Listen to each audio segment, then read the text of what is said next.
Welcome to Kenton's videos. Enjoy the video. You start by proving you legally own the device.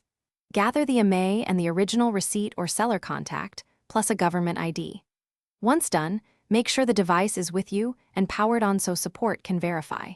You should not attempt shadowy online services promising account details from Imei. Instead, proceed through official channels that protect privacy and limit fraud. This protects you and keeps the process legitimate, which speeds up any successful recovery.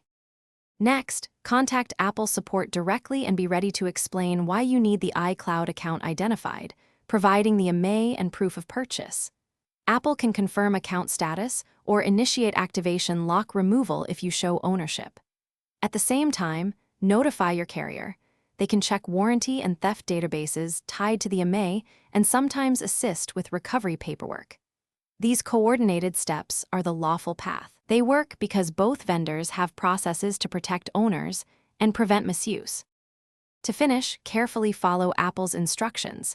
This often includes scanning documents, waiting for a verification period, and confirming your identity. Once done, Apple will either help you regain access or remove activation lock. If you hit a roadblock, escalate with additional proof of purchase or contact a consumer protection agency.